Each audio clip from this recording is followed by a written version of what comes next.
Recently, we were given a plethora of new gameplay footage of Silent Hill Townfall that expands upon the preconceived information given with the emphasis of first-person gameplay, combat, stealth, and much more. In this video, we will be undergoing an analysis and speculating anything and everything that catches our eye that is worth talking about, to get a better idea of what to expect for the much anticipated release of Silent Hill Townfall this September. As we begin, we see a familiar sight of the protagonist, Simon Ordell, awakening on the docks of St. Emilia, gasping for air as he gets accustomed to his surroundings. We then see first-person gameplay of Simon roaming the harbor, stumbling upon the welcoming sign of St. Emilia, then walking the linear streets of the town itself, where it is completely devoid of life and empty, giving a foreboding and ominous atmosphere. We then shift to a cutscene with Simon encountering room 204, now confirmed to be the apartment of Zoe Alice, an important character whom Simon shares a close relationship with. As he cautiously opens the door with hesitance, Simon enters the room to find the CRTV radio, a familiar piece of tech that is quintessential to the overall experience in not only Silent Hill Townfall, but most mainline Silent Hill games.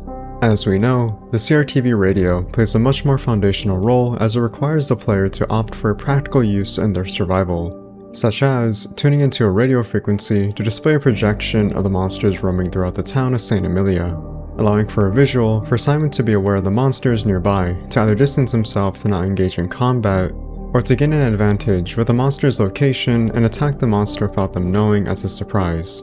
As Simon views the CRTV radio, it depicts Zoe, pleading to him to come back to her and that they both can't stay in this room forever. Whilst in room 204, Simon interacts with the nearby items, such as a memo that describes the Haldane Hotel. The description lists commodities such as Scottish breakfast, live music, and room service. While this seems irrelevant, this could actually be the residence in which Simon stayed at previously when he visited St. Emilia. Exploring more of the room, Simon finds his life vest jacket neatly placed on the bed, with audible crying in the background nearby. Afterward, Simon is then seen in the central town square of St. Emilia, which displays lots of propaganda, with various posters of messages that read, "Whatever heart this town had, has stopped. This town is ours," or "We need the truth." While here, Simon equips the CRTV radio, which sees him searching for a radio frequency.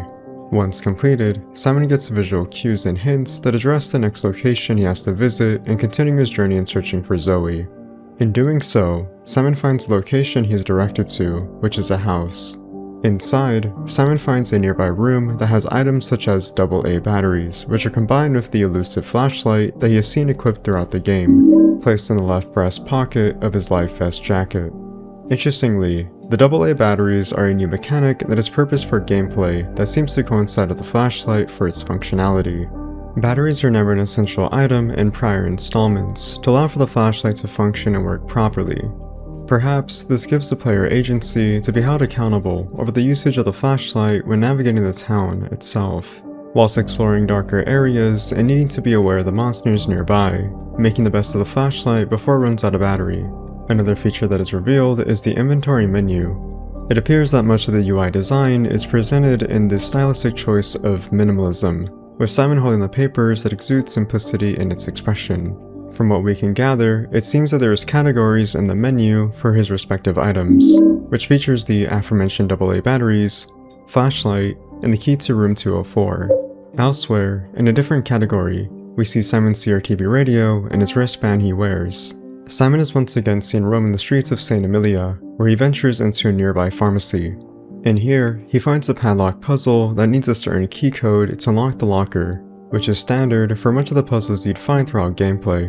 Elsewhere, there's a first aid kit that Simon finds, which is utilized for replenishing his health and gameplay.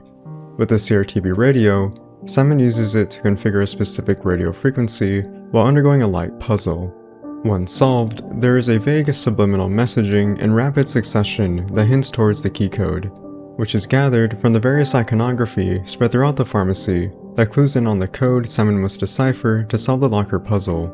Once solved, Simon finds a prescription bag accompanied with a post-it note that describes a nurse named Ellis, who needs to be contacted in regards to increasing a dosage for an unknown patient. Interestingly, the signature has the initial Z, which could be alluding to Zoe, as her description reveals she is a nurse native to St. Amelia, specifically her family's medical clinic. Once acquired, Simon stumbles upon one of the monsters, which bears bandaging wrapped throughout its body in a makeshift lag straight jacket with a piece of scrap metal pierced through its head. Using the CRTV radio to locate and signify its position, we then see Simon encounter the monster and engage in combat, showcasing the first-person gameplay with the use of the wooden plank as one of the melee weapons. During this excursion, Simon is then swinging quickly whilst also blocking the monster's attack with a counter. Upon defeating the monster, he finds another similar monster nearby and instead retreats to a back alley to hide in a shed. Hiding is one of the core fundamentals in gameplay that was previously shown to be an essential mechanic when it comes to retreating and playing safe in case of an emergency, where the player needs to reconvene and bear their footing until the coast is clear. This is expressed here with Simon hiding and using the CRTV radio to his aid, to know if the monster is still nearby and knowing when the perfect opportunity presents itself so he can leave. Afterward, Simon finds a wooden box containing a revolver, more specifically, the Webley revolver, a standard issue service revolver for the armed forces of the United Kingdom from 1887 to 1963.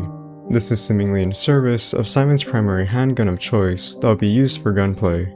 Upon picking up the revolver, Simon is suddenly shifted to the other world, which bears a red hue in its atmosphere, along with the industrial-like quality of pipes radiating throughout the various buildings as it protrudes throughout the environment. While exploring the other world, Simon encounters another monster, which sees him use the revolver in close quarters combat. We get a very well detailed animation of Simon reloading the bullets into the chamber to then proceed to fire 2 rounds towards the monster, killing it instantaneously. It appears that this is a powerful weapon given the damage output, at least with the more frail and weaker monsters.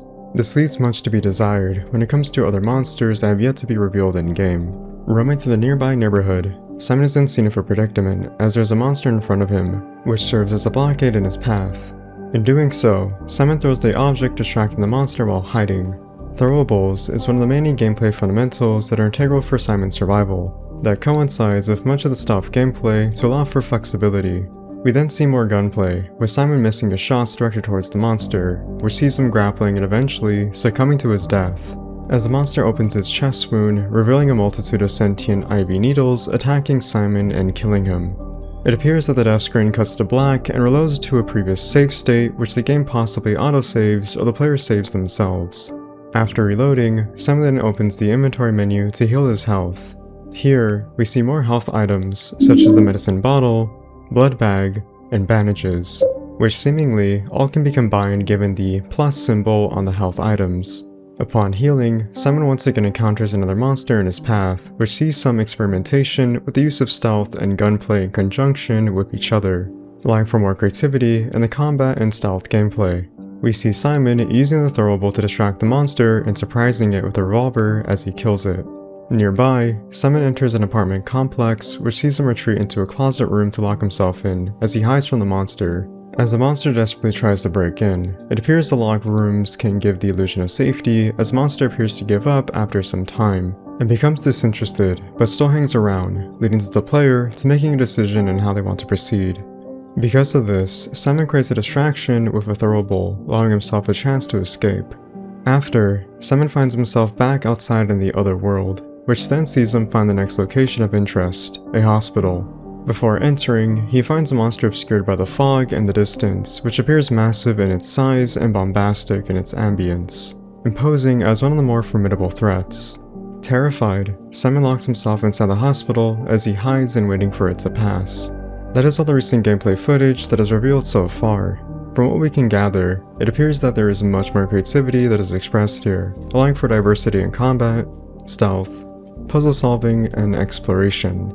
The use of the CRTV radio is emphasized the most here, that expresses how integral of a gameplay mechanic this truly is when it comes to the overall gameplay.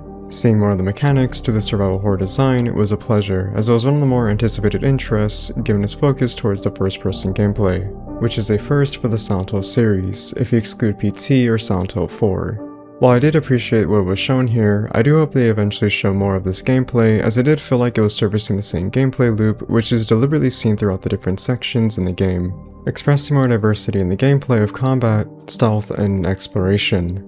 Whether it's the limitations of the weaponry to Simon's arsenal, functionality of the CRTV radio, or flexibility in the stealth to allow for more experimentation. There's much left to be desired here, and I'm looking forward to what will eventually be shown. Until then, that will be me. As always, thank you for watching, please have a great day, stay safe, and goodbye.